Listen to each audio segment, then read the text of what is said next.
Are you sick and tired of your current employment? You hate the 9 to 5, you want to get out of the rat race, and you want to get involved in property. Well, this was me just a matter of years ago, and I'm going to tell you how I managed to get away from the typical 9 to 5 and get started in property, and within 8 months, go full time. My name's David Smart. I'm a multi-property business owner, developer and investor. So in this YouTube video, I'm going to tell you exactly how I managed to get away from the typical 9 to 5. Now, the 9 to 5 for me wasn't turning up every day, 9 to 5 working. Initially it was, but I ended up going offshore. So I'll double back a little bit just in exactly where I started. So for me, I done a 4-year heating and ventilating apprenticeship in Glasgow. Now, this was commercial heating work on building sites, hospitals, schools, stuff like that. You know, the job itself wasn't actually that bad, but there was always something in me. You know, there's always something that just wanted a little bit more. So once, I always remember my dad saying to me, you know, why don't you look at the oil rigs? Why don't you look to go offshore? And it was one of the things where, you know, I remember actually being in college and just looking at, you know, offshore, oil and gas, oil rigs, doing a bit of Googling on, you know, the salary you can actually make and the sort of money you can make. You know, something in me was just like, oh God, I fancy a bit of that, you know. So as soon as my apprenticeship was out, it just kind of, that little seed that we all have that grows and grows and grows inside our head. As soon as my apprenticeship was out, I decided that I was going to pursue an offshore career. So what I'd done was I was relentless in trying to pursue the recruiters of all these offshore companies. Every single week, Monday, Wednesday, Friday, I would phone them up. I would ask them if they've got any trips, if they've got any starts. Anybody that knows offshore, notoriously difficult to get your first trip. After about 4 months of trying, eventually I got my first shout to go away to Orkney Islands, a little island called Flotta. If anybody knows, drop a comment, but it's a little tiny island in Orkney, and that was an oil terminal. I spent 2 years there, and then a further 6 years offshore. I worked in the North Sea, I worked in Azerbaijan, and it was coming to probably year 6 of actually being in oil and gas out of the total of 8 years that I was there. Anybody that knows the game Football Manager, I was an addict. It got me through several trips in the UK and Azerbaijan. Every single time I was away, you know, I was playing that game. You need to have something that passes the time when you're actually offshore. So that was my time passer, if you like. Coming to sort of the year 6, year 7, I just felt like, you know, I had to look at what was next. You know, was I going to try and progress offshore? Was I going to try and climb the ladder? I was a rope access pipe fitter, and that was very much ad hoc work, working through a limited company, getting paid trip by trip, no guarantee of the next trip. And it was just, you know, it started as you get older and you start thinking, is this really going to be what your life is for the rest of your life? Worked with so many guys offshore that hated being at home, loved going away for 3 weeks, going home for a week, coming back for 3 weeks, chasing the money. That was never me. I was always a time for time type of guy. So if I worked 2 weeks, I wanted 2 weeks off. If I worked 3 weeks, I wanted 3 weeks off. I enjoyed my life back home. It came to the sort of year 6, year 7 where I decided enough of the Football Manager.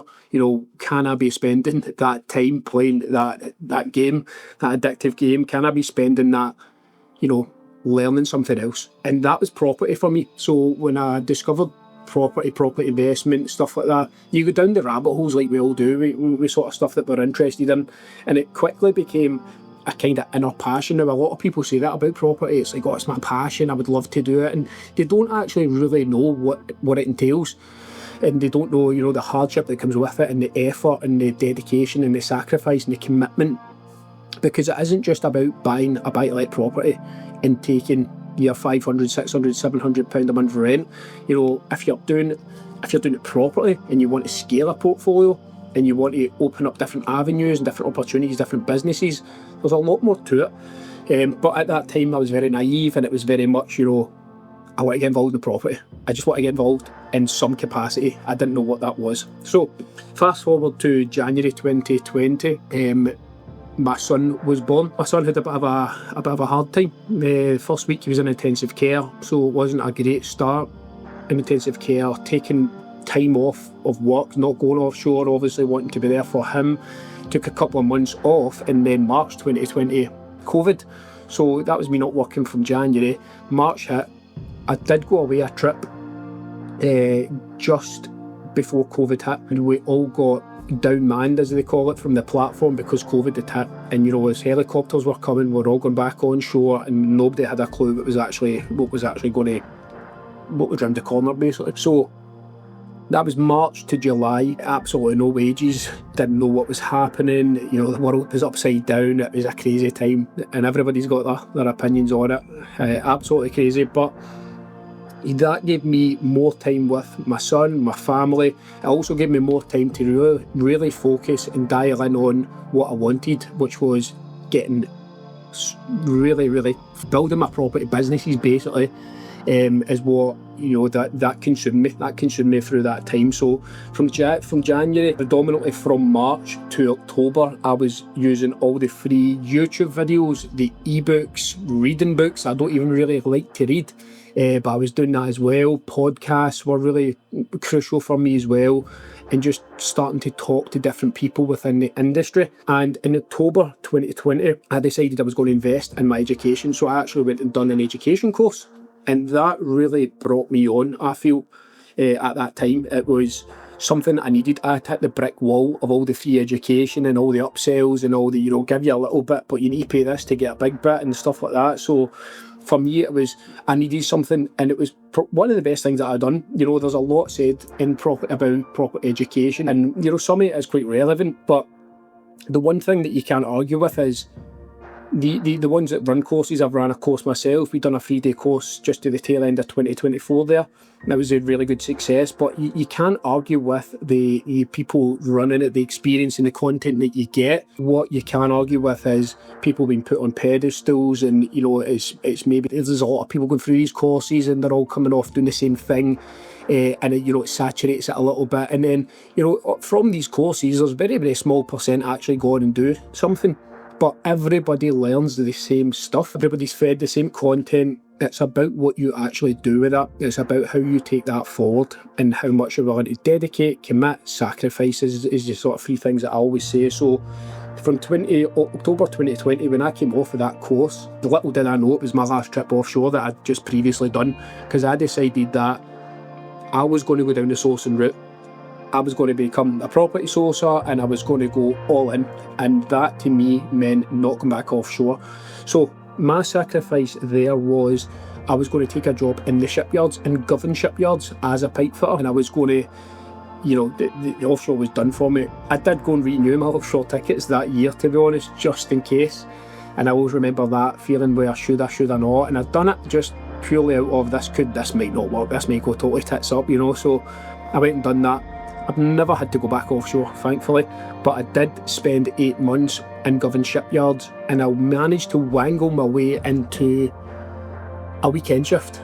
The weekend warrior, as it's known. That's Friday, Saturday, Sunday, 12-hour shifts. That then gave me Monday to Thursday to build my property business, to go out and do viewings, to go out and network, to use my social media, to, just graft and get in the trenches. Don't get me wrong, I had a young family, I had a son.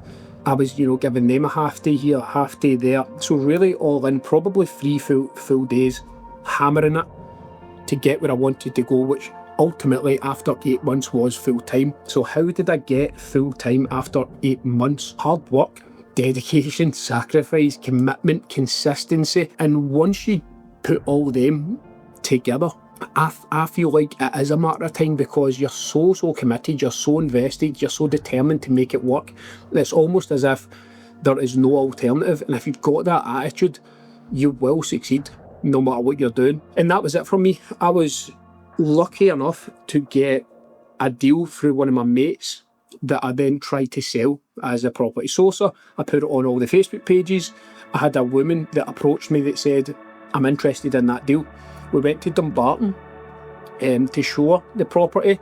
Big hole in the ceiling that needed a full renovation. It was pretty shitty, to be honest.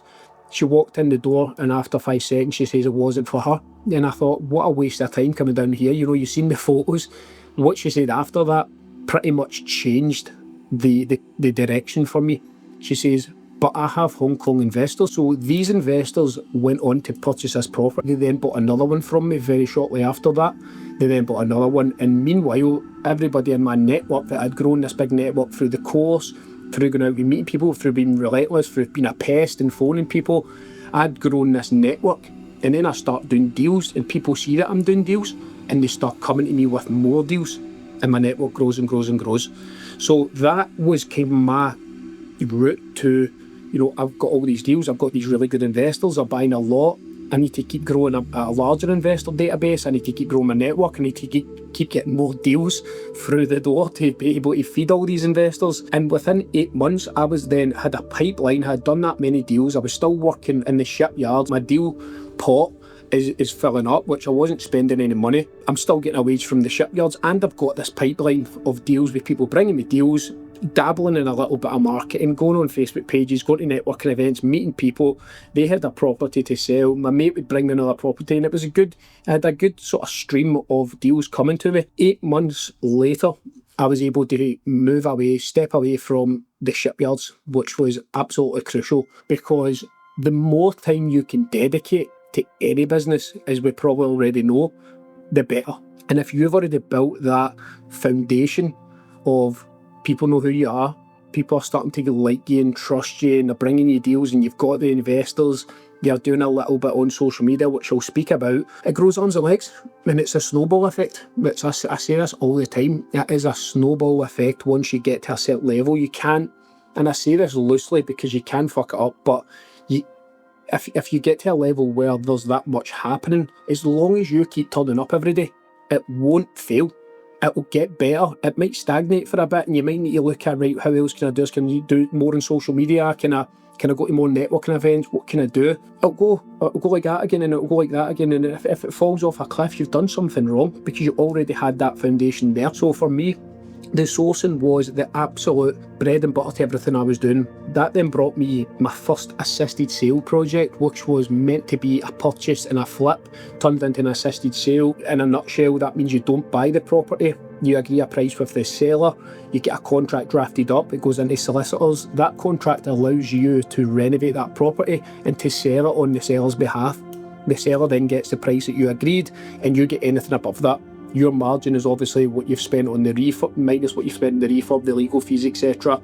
And then you've got your profit there. ROI on that was amazing. That then set me off to go and do even more. I had a bit bigger pot there. I could start spending money on marketing. I could start looking for other projects.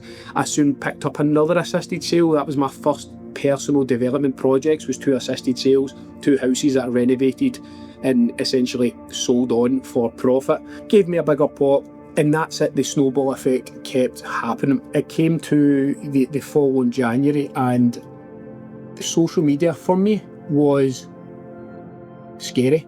I think it is scary for a lot of people, to be honest. People in business, people in property that I speak to all the time, they're scared to put their face out there. They're scared to even do a post. And for me, if I'm being totally blunt and brutally honest, I don't feel that businesses can truly get to where they want to get to without social media. And I would go as far to say is, your business could potentially fail without social media involved, without an element of you pushing yourself on social media. I'm not saying everybody has to put themselves out there in 5 videos a week and everything like that, but you need to have an element of social media presence in your business. And more often than not, it has to come from you growing your personal brand. Like right now, I'm sitting here, this is one of my first YouTube videos, and still feeling a little bit out of my comfort zone when I do that. I've got a light there, a camera there, my videographer there, and it's still a bit like, wow, but this is part of me trying to push my personal brand and try to grow my personal brand across YouTube and Instagram and TikTok, if you follow me on that, Facebook, LinkedIn. I'm trying to be everywhere, different content across different platforms, but this is a big thing now in 2025. Your personal brand and your social media, if you don't have them, you really need to think about starting. And as I say, I don't want to throw that at your throat, in that you need to make sure that you're posting 5-10 times a week. It is purely about just posting, getting yourself out there, being a little bit consistent, showing people what you're up to, and then the leads and the opportunities that can come off the back of that can totally change your business. So social media for me, massive. What did I then go on to do? So with the social media presence, with the marketing that I was putting out, with the network that I had grown, I managed to go on and do more projects, more developments, managed to land a commercial to residential, which was down in Ayr. We converted an accountant's office into a 4-bed house and a 1-bed flat. The 1-bed flat sitting underneath the house. We got a good result with that as well, done an exceptional finish, learned a shit ton on that job as well that set me up for a future project, and got a cash buyer that came in with £500,000, over £500,000 to buy it from America. At the time, Liz Truss had made an announcement that the property market basically fell off a cliff. We had investor money in it, and shitting ourselves a little bit, to be totally honest. But yeah, managed to get that buyer at the right time and complete quite quickly. So that was a bigger project that I'd done. I went on to do even more, smaller projects, people bringing me deals, and the opportunities start to grow. And as I said, I keep going back to that snowball effect, and that's what happens the more you put yourself out there. At the start, in October 2020, when I was sourcing, picked up an assisted sale, wasn't really using social media to its maximum effect. And then when I introduced social media to my business and I decided I'm really going to keep pushing this, more opportunities, more things happen. So that's kind of taking you down the initial early path, I would say, maybe the first 18 months, 2 years or something like that. And what came of that was me actually, instead of being an entrepreneur and just doing everything myself, it became like a case of I need to look at structuring a business here and not just David the sourcer running about trying to find deals, trying to sell deals, trying to pick up projects. It was like, that's great, that is great at the start, and you need to do that probably in most businesses. You're all in, you're in the trenches, you're doing everything, and then things start to work out, you start to make money, and you realise I need to structure a business here. The business route that I decided I wanted to go down was a multi-structure model, multi-business model for investors, because that's predominantly who I was working with. I'm obviously looking for people looking to sell their house, preferably at a bit of a discount to get a bit of a deal for the investors. So what I decided was doing a lot of deals, growing my investor network massively. I decided I wanted to have a multi-structure business model that involved the sales aspect, the home improvement and the lets. Naturally, I was already doing the renovations for clients. I was already selling the properties. So along came smart property sourcing at the time. That was my business now. That was my business then, and now it is smart sales and investments. I then skipped a step because I was still doing the renovations, and I actually started a letting company, which was Smart Property Lets. I've got 2 business partners in that company as well, so they do all the day-to-day work and I'll feed the business through my business model. They come in through the sales, they go to the home improvements sometimes, and then they'll come to the lets as well. That's kind of my angle. Last year, about 18 months ago, I started the Smart Home Improvements, which is the bit in the middle. So I was already naturally doing, as I say, the refurbs for clients, but I wanted that as its own entity. So now, fast forward, where we have Smart Sales and Investments, as I said, we are now an estate agency for investors. We can take properties on the market, we can sell off market to the big database that I've built through the years through growing my network. Then we can renovate the property through Smart Home Improvements, and we can manage through Smart Property Lets. That brand, that personal brand that I'm talking about, is what I've built and grown there, and it's really, really important. And I'm not saying at all that you need to do that. Nobody needs to follow anybody else's path. We're all running our own race, really. But that's just what I wanted to go down. My name is on all my brands, all my logos, and I've created that. I put myself out there, and I open myself up to the criticism, to anything else, all the shit that you get on social media as well, especially TikTok. That platform's ruthless. But I've put myself out there. I've created a brand, and it's worked really well for me, which is, I've got business mentors. I've been to many big market events. They all say the same thing. They all say the same thing. It's really important. So that's now what I've created. And then off the back of that, what came was the Property Coaching Network, formerly the Property Sourcing Network. Obviously, I started sourcing, and that was my bread and butter. That was the core of everything, and it still is, I would say, to an extent. So we're always sourcing. If we're not sourcing, we're relying on others. Anybody in property that says they're not sourcing is lying, because they're looking, if they're going Rightmove to try and find the next property, they're trying to source a property from Rightmove. If they use a property sourcer, it doesn't matter, we're all trying to look for deals, we're all sourcing to an extent. So off the back of that came the Property Sourcing Network, which is now the Property Coaching Network, and that is kind of the final piece in the sort of jigsaw of property businesses that I have. So that is a network of, currently, as I speak, about 150 members. We've got a full school community, we have a property sourcing course, an investing course, all the bi-weekly calls we've ever done since 2023 when we formed, all in there. Loads and loads of good content and value in there. But, you know, I feel like for the price, £59 a month it is, the WhatsApp group is where it's at. You know, we've got experienced investors, we've got new investors, we've got new sourcers, we've got property professionals, solicitors, brokers, insurance providers, my accountant's in there, we've got a dam specialist, we've got lots of people to help the members as well. So that's a business that we've grown from initially wanting 20 or 30 people in a group that we're all going to go out source, we're all going to do deals together, to 150 members. That's, you know, it's an investor network, it's a sourcing network, loads of deals go through it as well. So it's been brilliant, and that is pretty much where I've came from to where I am now, to have this multi-structure model with a property coaching network in amongst the mix as well, and they all feed off each other as well, which is brilliant. So again, you know, it's not to say anybody has to do it like that, I'm just telling you my story, where I came from. And let me just tell you about a few things that I felt were critical in being able to do that. And the number one thing is property sourcing gets a bad reputation, as I spoke about earlier, for whatever reason. But you need to, if you're going to go into property sourcing investing, or you just want to build a portfolio, my opinion is, if you're looking to build a business and really scale a business, you need to be all in.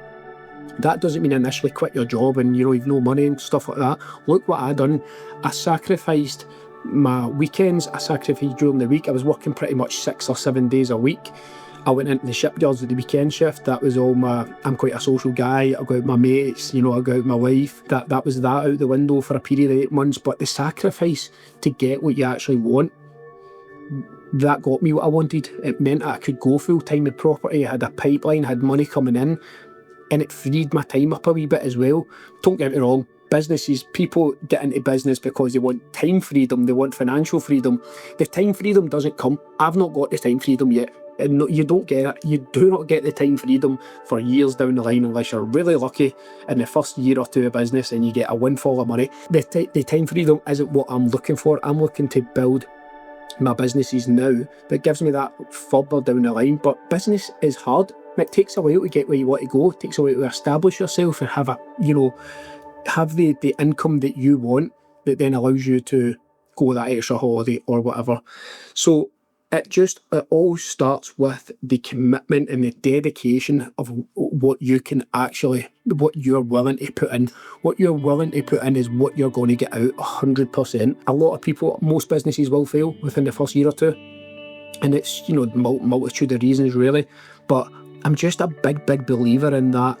If you dedicate, commit, give it your all, it might take time, but you will get there. You will get there. So commitment, dedication, sacrifice, consistent, keep it going, keep turning up every day, no matter what it is you're doing, whether it's in property sourcing or just building your portfolio or whatever it is that you want to do within property or business. Just keep consistent and turn up every single day for however many hours that is in the day. Make sure you turn up.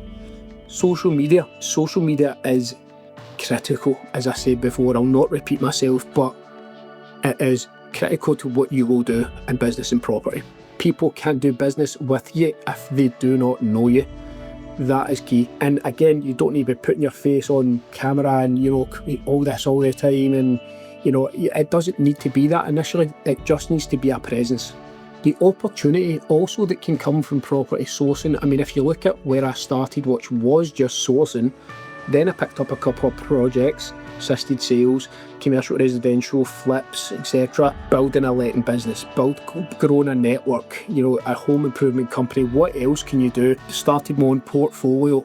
We're converting a pub at the minute into 4 serviced accommodation apartments to be used for contractors at Grangemouth. Look at all these opportunities, all just from going into property sourcing initially, and that's just what I'm trying to get across here. You're not going into sourcing to be a sourcer all your days. You're going into sourcing to get your foot in the door, to learn, to grow your network, to do some deals, and then to look at other opportunities that you might have that come your way, because guarantee they will. Grow your network. So grow your network is critical to what you're going to do in property. 100%. It was pretty much, one of the top things that I decided I was going to do at the start was pester people, phone people that were doing more than me, people that were doing deals or were doing developments, phone them up, try and get them for a coffee. May or may not work in this day and age, because I'm talking 5 years ago. Now I think we've got the attention span of a pigeon. You have 3 seconds on social media to capture somebody's attention. Lots of people aren't willing to use their time to meet you for coffees and whatnot, but get in and around networks, different groups, different property groups. Try and offer them some value. Try and see how you can help them, and in return you might get something back. So that would be one bit of advice I would give.